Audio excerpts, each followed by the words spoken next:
bent over row. If you've just got bands, these work really well. What you've got to do is, to get the resistance right, is you bend and straighten the legs, depending on your flexibility. So I can pull myself in there, and as I come up, I'll straighten my legs. And that keeps more even tension throughout the lift, because if I just stay here and pull, it's really heavy there, and then there's not much there. So you've got to try and change the width of your feet, play around with it to get that nice, consistent loading. You can use a towel for the same thing. It works quite well, doing it on the ground, but basically you've got that tension there, and then you pull yourself in, so you're doing a leg press type action. You can do that sitting on the ground as well. It works really well if you don't have any extra resistance tools. Otherwise, a bent row is really good. You can start off with a bent knee. I like the double one. If your back's a bit vulnerable, you might do a single arm row with the hand on the knee. Do one side, other side, works quite well. Then we've got the ring dip. If you don't have rings yet, highly recommend them. Only gym you'll ever need. But you can use 2 chairs, works well, or just 1 chair off the edge of it. The 2 chairs works much better because you're in between them. Here you can start out with just the legs underneath, trying to hit that nice turn out. Then you can go into straight legs. And they're quite hard, just like that. Then you can raise them up, go with the band dips. If you're just transitioning to getting your whole body weight in the rings, I recommend people do a month. Just isometric holds work really well. Just great for that nice control. Just getting that hold there. You can do eccentrics, jump up, lower down. You can go into the band, stepping on that, getting some reps through there. You might use these as your warm-up round, just to really feel that turnout, pressing, get that good control. Like that. Then we've got 3D lunges this month. So I'm just going to use them as a stretch in my workout, because I do legs heavier on another day. Plus I just sprinted yesterday, so my tissues have been pretty worked, but it's straight, lateral and rotational. Now, you can just do a static one if your knees are a bit funky. That makes it a lot safer. Nice and slow, you can even hold on to something and just work that. Really try and get that nice hip flexor stretch at the bottom of every rep. If you want to work a bit harder, go forward and down. So really stretch out that connective tissue there, stretch out that hip flexor on the back leg. I love those because they're just doing so much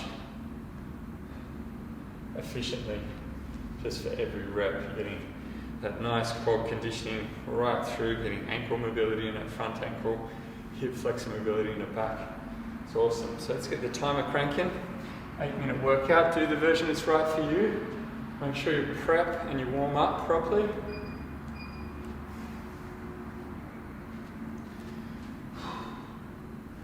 So I'm going to start with just my bent knee version on these.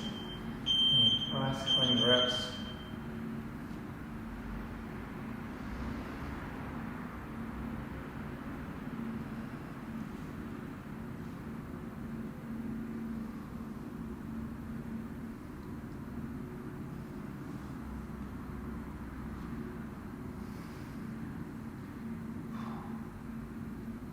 Squeeze those shoulder blades together, down and back.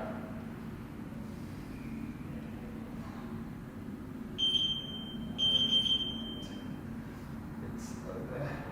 Get into your dips, whichever version is good for you. Make sure you're feeling good with it.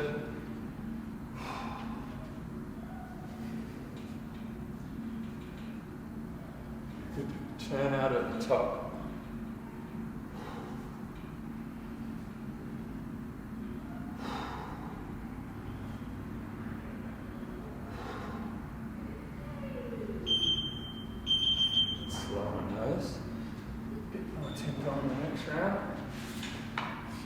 Warmer now. Get into those lunges. I'm just going going to keep a stretch on each one. Tuck my butt under, work that. So usually, if you're doing the 3 reps, 1 to 3 rounds of them is nice. So hit that 1 round with a stretch on them. But do what's right for you, depending on your week. So I hit my legs on another day. There's no point overdoing it.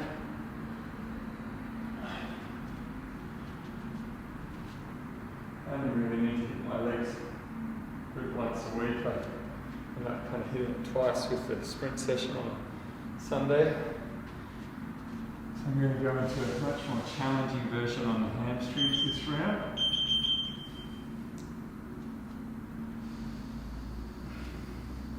And trying to maintain that neutral curve in my lower back.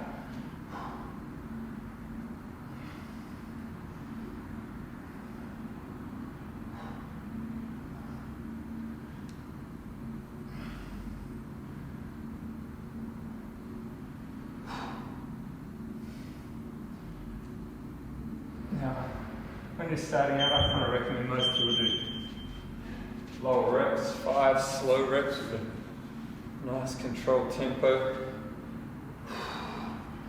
Just so you feel the full range.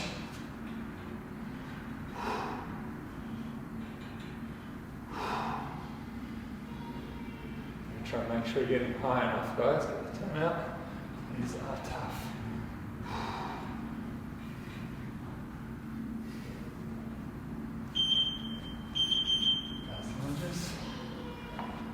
Stretch for me and for everyone, even if you are doing loaded ones with extra weight, use the load to stretch and strengthen. Get that nice hip flexor stretch. Feel that glute activation as you drive out of it.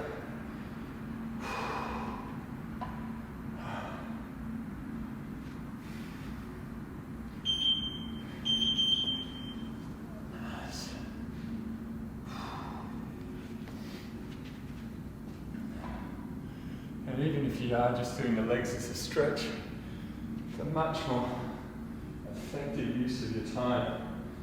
Just kind of standing around, waiting. If you are really training hard though, it does allow for that next set performance to really just settle and rest. I do that with my legs training. Just want to focus.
Listen to the body, guys.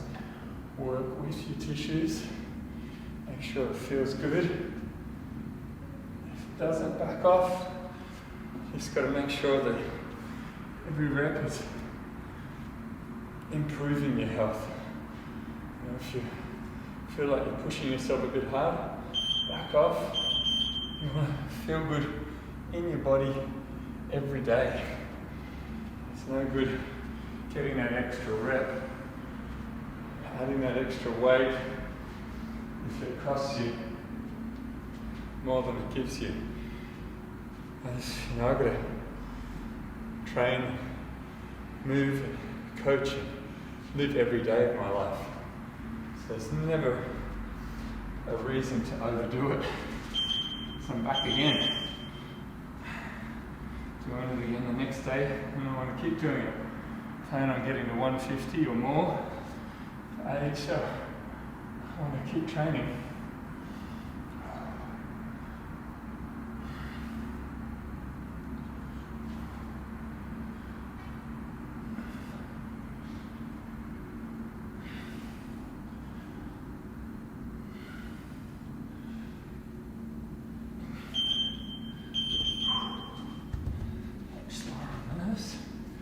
Getting the last set of these.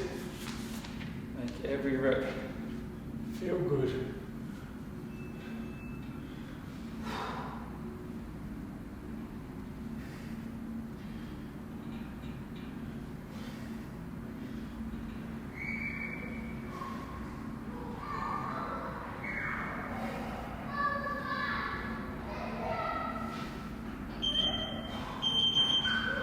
So lunges, guys.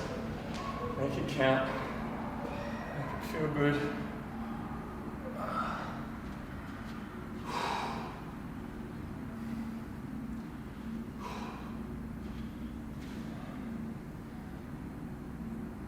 Nice. Use the breath. Nurture your body. How cool is life, huh? It's just beautiful. Just want to make it better and better. If you've got a good, healthy, strong body, it improves your experience, and that's what you're thinking of every time you're wondering. You know, it's not about forcing it. If your recovery's good, nourishment's good, then your body will just keep adapting. Hope you enjoyed that. Get into it, get it done.